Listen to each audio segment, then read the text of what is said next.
Chapter 1. School's Out.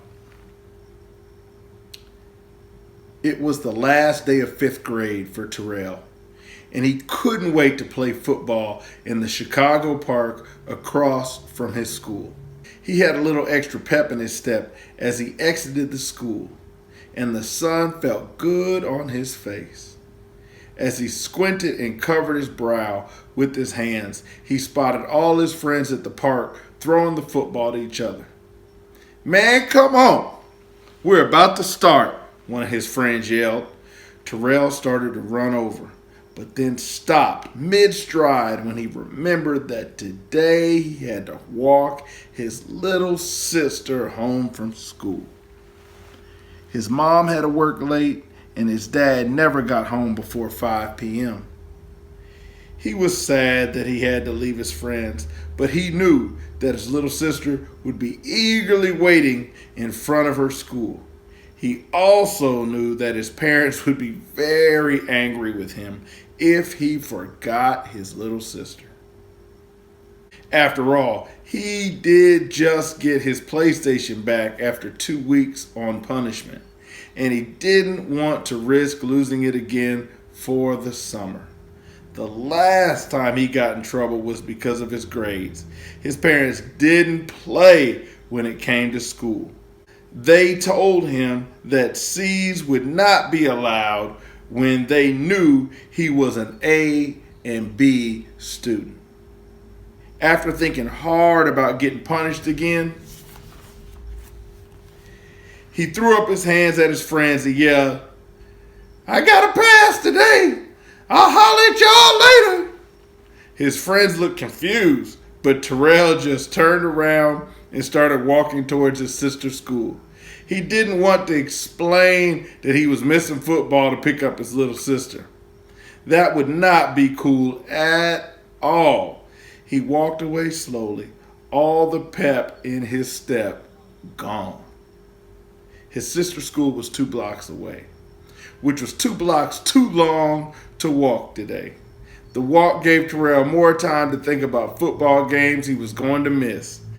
As he approached the front of the school, he saw his little sister. Her eyes lit up and she ran straight to him with her ponytails and barrettes flying in the wind. "Hey, T!" she screamed. She called him T as a nickname, just like most people did. "Hello, Keke," he replied with a little less enthusiasm. "Can you believe today's the last day of school?" Keke asked. "I'll be in the 3rd grade next year." He started walking again, and Keke followed. He knew it was going to be a long 3 blocks home with Keke talking a mile a minute. "What's wrong with you?" Keke asked as she skipped behind him. "Did you make another C?" she snickered. "You know Mom and Dad are going to get your butt. You know Mom and Dad are going to get your butt if you made another C." She laughed. It was times like these that Terrell couldn't stand having a little sister. Why couldn't Mom and Dad have had a boy, he wondered.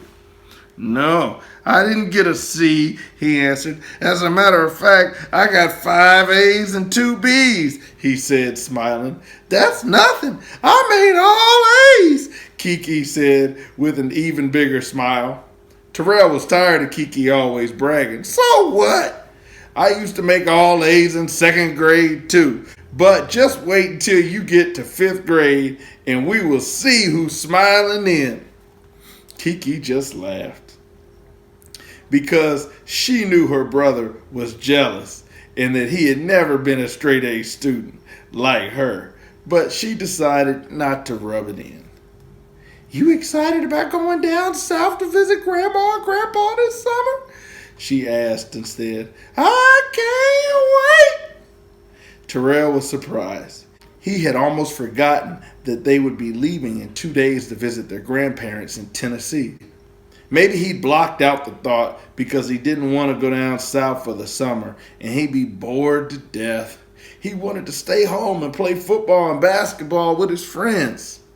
Just as he was about to tell Keke that he did not want to visit the grandparents, he heard a car horn honk. They both turned to see their mother honking the horn. She pulled over. "Get in, kids!" their mother yelled. They both quickly got in the car. Terrell was relieved that he did not have to walk one more block hearing Keke's mouth. "Hey, kids! I ended up getting off a little early after all. Thanks, T, for looking out for your sister." "No problem," Terrell said, even though he was thinking about how he could have stayed and played football with his friends. But before he could say anything else, Keke blurted out, "T made 5 A's and 2 B's on his report card, and I made all A's again." She just couldn't wait to brag about her grades, Terrell thought, looking at her with a side eye.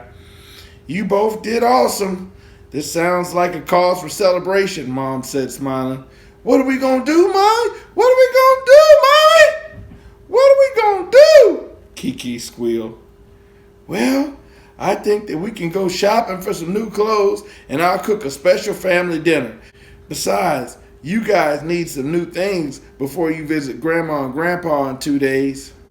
Terrell's spirits sank. He was all for new clothes, especially if he could get some new kicks. But why would he need new clothes to go down south in the country, where he would not see anyone but his family? He would miss the hustle and bustle of the city. No walks to the corner store to get a slice of his favorite pizza. No catching a train to travel throughout the city. No playing basketball with his boys at the park by his house. Thinking about all the things that he would miss made him sad.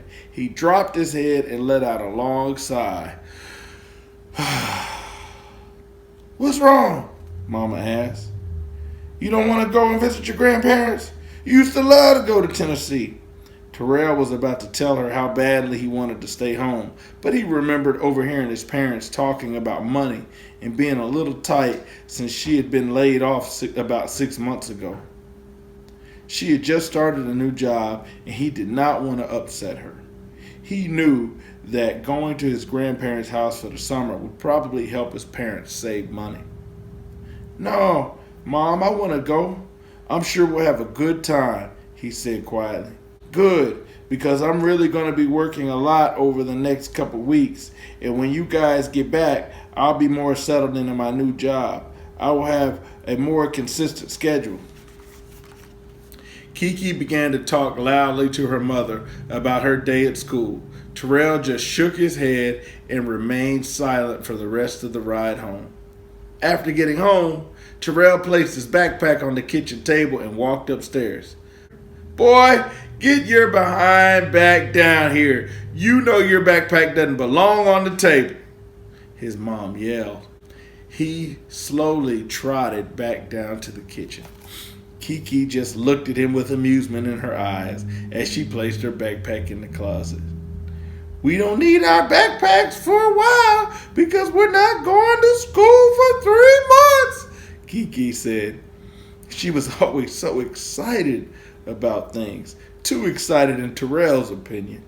Terrell walked past his sister, nudging her a little, and put his backpack in the closet. "Mom, what are we having for dinner?" he asked. "I'm hungry." "I thought we'd have some leftover meatloaf," Mom said. "Tomorrow I'll make your favorite, fried catfish and spaghetti, since you made such good grades." Terrell really didn't like meatloaf, so he let out a long sigh. He wanted his catfish and spaghetti today. "Mom, I don't like meatloaf," Keke whined. "Can't we eat something else?" His mother abruptly stopped looking in the refrigerator and put her hands on her hips. "There are kids all over the world who are starving, and you two are complaining about eating meatloaf," she said with her raised voice. "You both will eat meatloaf tonight and like it." Terrell and Keke looked at each other and rolled their eyes. Mom hated when they complained about food she cooked, and they both knew if they did not eat what was cooked, then they would eat nothing at all. Keke, feeling defeated, dropped her head and slowly walked to the living room to turn on the TV. She was immediately glued to cartoons as their mother warmed up dinner. Terrell decided to go up to his room to play with his PlayStation before his dad got home from work. He always looked forward to talking with him at the end of the day. As soon as Terrell got into the game, he heard the front door shut. He could hear his father talking to his mother. "Hey, baby, how was your day?" his mother asked. "Good. And yours?" his father responded cheerfully. Terrell loved how his parents were always so happy to see each other. They always greeted each other with a big hug and a kiss. Sometimes it made him feel a little grossed out, but good inside at the same time. He heard Keke run into the kitchen. "Hey, Daddy, guess what I made on my report card?" she asked. "She always has to brag about her grades," Terrell thought, shaking his head. He put his game on pause and headed downstairs to greet his father. He was actually pretty excited to share his grades as well, because he knew his father would be proud. "Hey, Dad, what's up?" Terrell said as they gave each other a high five and then embraced. "Nothing much, son. Just glad to be home with you guys," he said with a smile. "How was your day? I heard you got a report card today." "Yes, we got our report cards and I got 5 A's and 2 B's, Terrell said happily as he handed over his card. "Great job, son. You knocked it out of the park this time." Dad was smiling. "Of all the classes, which one was your favorite this year?" "I love my history class the most. Our teacher was great. He taught us about history, especially African American history. I always thought history was boring, but this year was the bomb." "It is always good to know where you come from, so you can always see where you're going," Dad said. "We will have to make some trips to the library to get some books so that we can build on your newfound love for history." Terrell nodded excitedly. "I'm so proud of you, son, and the way that you've been working hard in school these last couple months. I told you that you are an A and B student if you apply yourself."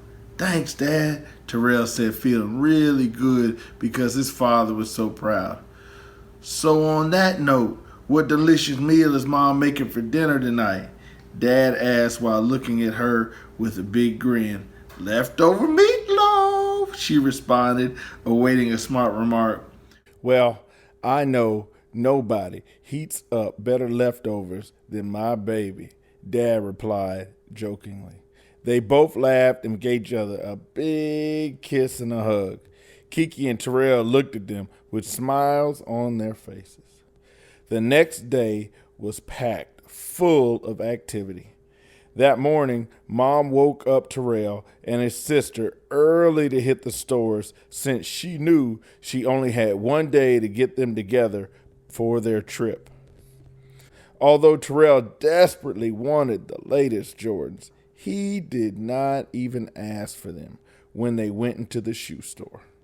He knew that his parents needed to save money, so he asked for a much cheaper pair of shoes, and he limited the amount of clothes he picked out. Of course, Keke asked for everything under the sun, and Mom had to constantly tell her no and to put things back. She was oblivious to Mom's and Dad's money problems. "Ma, why can't I have that purse with that cute cell phone and key ring?" Keke complained. "Keke, I told you this shopping trip is about buying you a few outfits and toiletries for the visits to your grandparents' house. A purse with a cell phone is not a necessity. Now quit asking," Mom said sternly. "Keke, quit begging, Mom. That cell phone ain't real anyway." "Hey," Terrell said, annoyed. "It is real. You just mad because you don't have a cell phone," Keke replied, sticking her tongue out.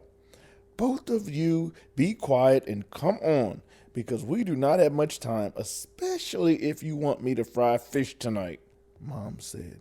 Terrell and Keke looked at each other and silently followed her, because neither one of them wanted to get in trouble and miss their mom's famous fried fish. After a long day, they finally made it home. Terrell and Keke helped Mom carry in bags of clothes and groceries. Everyone was tired, but they knew they had much to do before the morning.